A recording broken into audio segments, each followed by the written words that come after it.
Hello and welcome back. So today I'm going to be talking to you about how to do some really fun Valentine DIYs this season for your home, but something with Dollar Tree supplies and things you probably have laying around your house that also have maybe some sentimental value. So let's get started. I'm going to take you through how to do a mega wreath for your front door, a sweetheart pillow from my loved one's sweater, and some love trees with ornaments made with your children.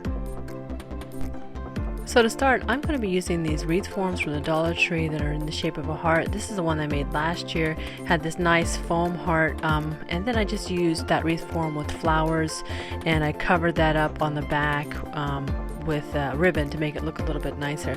I wish they still had this foam heart in the middle of this wreath form, but I have not seen it yet at Dollar Tree this year, so I'm going to keep my eye out because I'd like to match that. So the wreath that I'm going to make this time to match is going to be with ribbon, and I have a lot of spare ribbon left over from different projects, and so I got a lot of red ribbon left over from Christmas, and so I'm going to tie that around this wreath form. So it's going to be essentially complementing the other heart form that I have, but not necessarily replicating it exactly. And this is a good way to get rid of a lot of scrap pieces that you may have sitting around to just get a nice full wreath as much as you can. Now, I do use mostly ribbon, but one of the big things that I added in here is tulle. I have a spool of pink tulle left over, and I roll that over on itself side to side to have it a little bit thicker, and then just tie it around the wreath form. This is going to give it that nice full appearance that it might take a lot more ribbon to get that full appearance if you don't have any of this. You can also try using the Decor mesh from the Dollar Tree that they have. This would give you a little bit more full appearance as well. But definitely, this is going to take a little bit of time to go through and tie all these on there. And then you just go through and you fluff it out and start to shape it.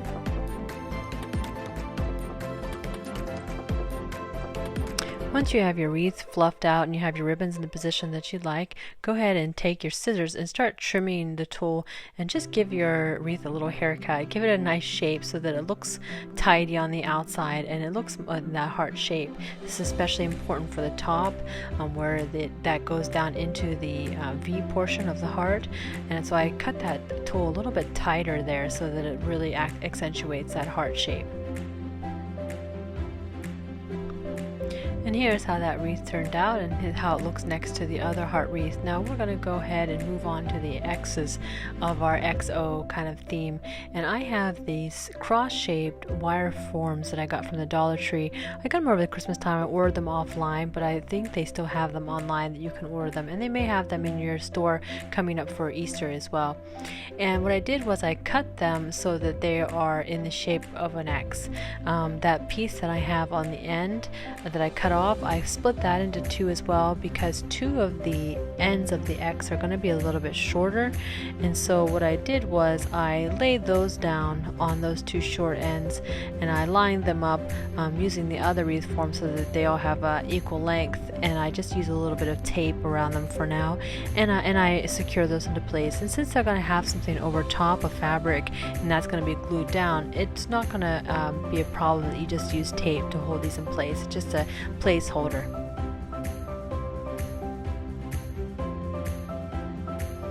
And now I found some scrap fabric that I had left over from another project. This was just leftover piece from a t-shirt that I had.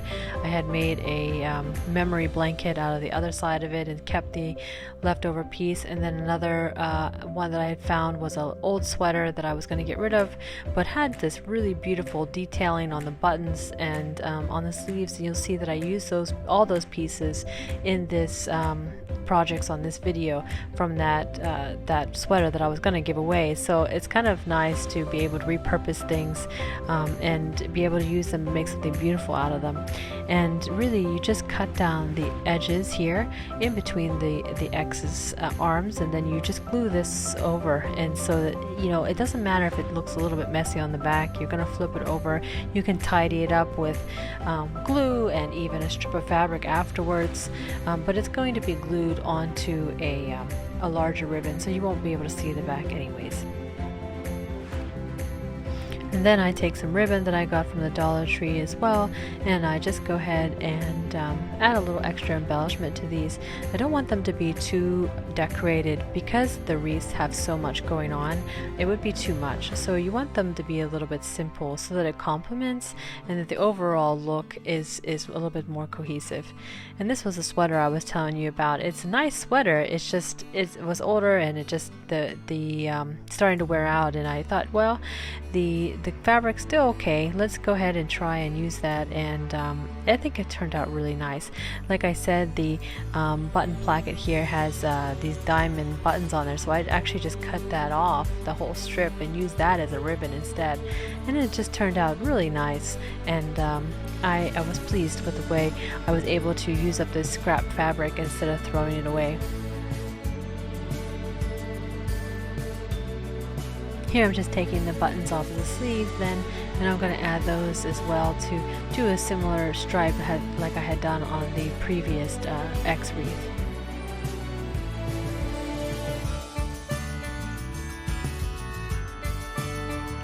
And now you're going to need to take a piece of long ribbon that you have and use that as an anchor to fasten your pieces to after you have them laid out. Starting at the bottom, you use a little hot glue, fold that ribbon over, and then flip the whole piece, and you're ready to start fastening your X pieces as well as the other heart.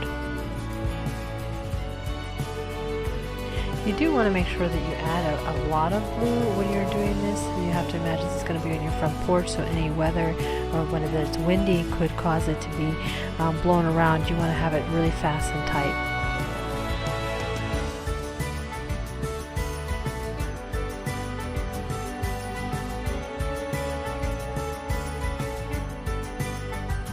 And then at the top, I just folded it down on itself, hot glued that with a band of ribbon around that, and a little sparkle glitter ribbon, and this tiny little button detail, which just makes it look really elegant when you look at it up close.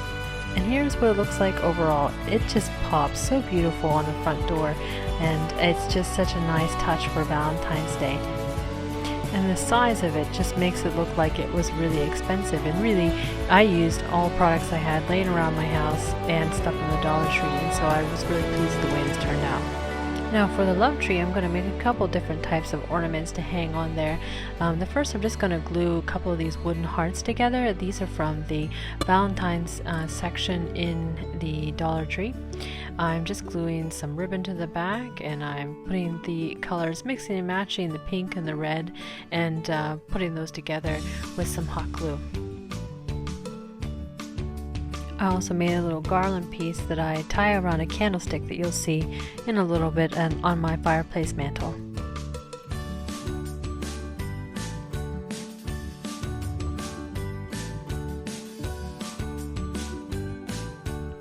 And then the next type of ornament that I made with my children. You can also do an acrylic pour, or with your grandchildren, or you can just paint them by hand. But they're the wooden hearts from the Dollar Tree in that section, the Valentine's Day section. And we went ahead and added some into a plastic bag, and then I taped it down for them to mix up, with pens or spoons or whatever through that bag. And this was especially fun for my little 8-month-old baby. He loved this.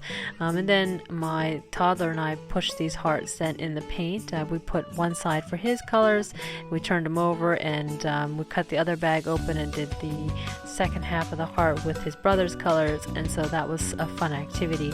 And certainly you can just paint these by hand however you would like, but it is fun if you can include your children or your grandchildren, or a family, friends, or just to have that kind of activity be a little bit more something that's a memory and sentimental value as well. And then obviously we took the other bag for brothers' paints here. This is how they turned out, and we went ahead and dipped those sides as well. I let them dry. And then I took a chalk paint pen, and I just wrote on there some little Valentine messages, their names, the year, things like that.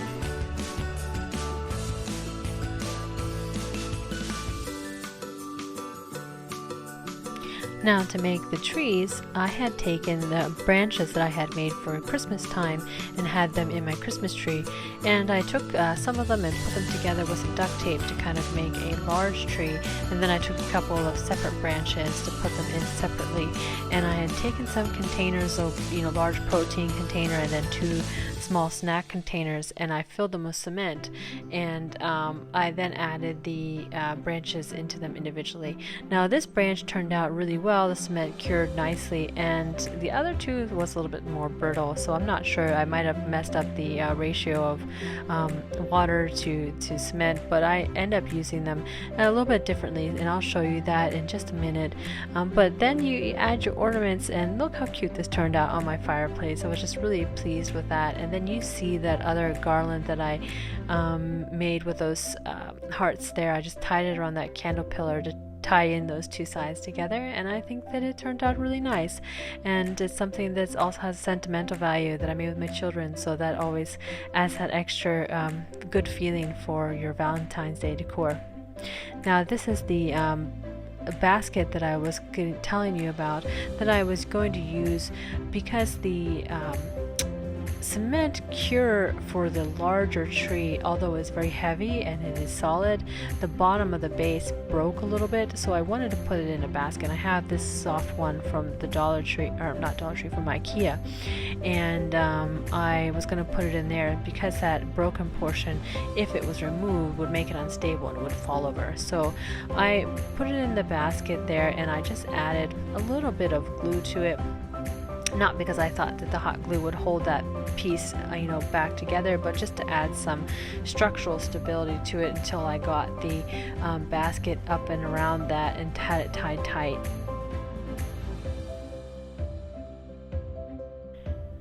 And then to finish this off, I just took this twine and I wrapped it around the top of this by pulling the basket up as high as I could.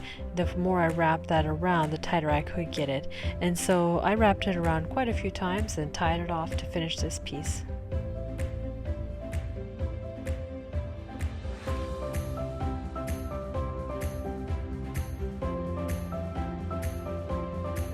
The last ornament that I added were these red ornaments from the Dollar Tree section. They're actually little containers, just to add a little bit more color and texture to it. And look how this turned out. It just looks so cute on my front porch. It's actually quite heavy, and so I felt that it was very stable to set up here on top of this little table, and I haven't had any problems yet, but I was really pleased how it complements the wreath, and again, having that sentimental value, and it's a nice large piece, so it's a nice large scale for on the front porch as well.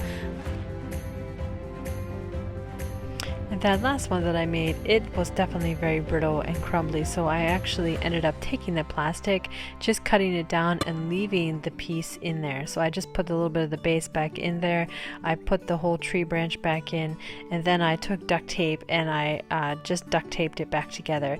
And because of this, obviously I needed to find a solution for how I was going to disguise this ugly base that I had going on here.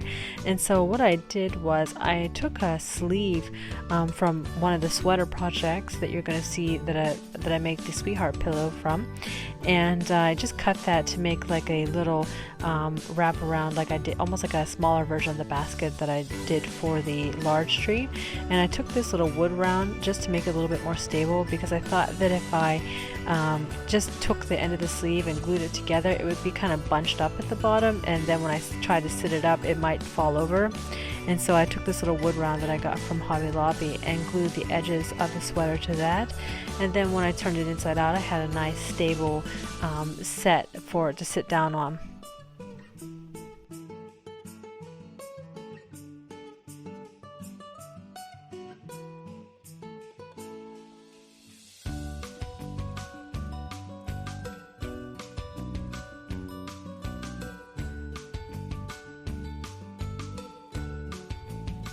And for the last project, I'm going to take the rest of that sweater and I'm going to make a sweetheart pillow. Now this was a sweater for my husband that he was going to get rid of, and it was really nice because it has some pink colors in it. I thought, well, I can use that for something, so I'm going to make a pillow out of it. And what I did was I took this chalk marker, folded it in half, and then I outlined a heart shape. And so this way there's going to be even on both sides by having it folded in half. This is a little bit more tricky because I chose a sweater that has stripes on it. And the main thing is you want to make sure that you smooth it out really well so that way your stripes line up from front to back, and that it has a nice up and down appearance to stripes, and they're not going to be going crooked for you. But when I cut this out, I thought that it was a little bit longer than I wanted. I wanted to kind of be a little bit more short and fat, so I took a marker and took a little bit more off of the edge there. Now I then took the two sides and I put the right sides in. So I flipped both edges so that way I could start gluing my edges together. And then I also wanted to mention I found some ribbon that they have at the Dollar Tree right now that is like lacy heart ribbon, and it's really sweet, so I add that to add a little ruffle to the edge. So now that I have those pieces laid with the right sides toward each other, I'm going to take one of those heart ribbons and I'm going to hot glue that in between the two edges being right sides touching. So that way when I glue these edges together and I turn the pillow inside out, I'm going to have the ruffle and the right sides out. So it's just, take it slow, take a little bead of hot glue and run that ribbon on the bottom, and then just glue the top down to that. And you want to do that the entire way around, except for you want to leave a little bit of space towards the end, maybe about 6 to 8 inches, so that you can turn that right side out, and then you can start to stuff your pillow. Once you have it completely stuffed, then you can go ahead and glue it shut. But before that, you definitely want to make sure that you have the edges secured really well with the hot glue. Now I would recommend that you go back through as well, and if you have a sewing machine, that you can put a top stitch over that edge. The hot glue should last, but to make it a little bit more steady for long term use, is a little more sturdy, I think that adding that the top stitch would be the best option. And you can see I also added in some rice bags, because in the shape of the heart I wanted to stand up and be a little bit more stable and not just fold in half. And so I added a couple bags of rice there as well to give the pillow some stability and some weight so that it would sit up. And this is actually a piece from that sweater that I was telling you about, with the diamond buttons. It had a collar on it that had a nice little jewel piece that I used as well, just to add that extra little accent. So I cut that collar off and just glued it on to this heart as well. And then again, going back through with the sewing machine to add a top stitch around that, just to make it a little bit more stable. Now there was a couple of spots where I took my ruffle and I just nipped it a little bit, the connector, just to allow that ruffle to stick up a little bit more, where it was going around the bend instead of pulling taut and not being able to see it. And that's it. Now you have a sweet pillow that you have as a memory. Again, something that I was going to get rid of. And now I have a pillow that is also a memory and sentimental value. So I hope that you enjoyed those DIYs on things that you could use from things you probably have laying around your home, and also some Dollar Tree supplies. And I hope that if you like this video, you please consider subscribing, and I'll see you next time.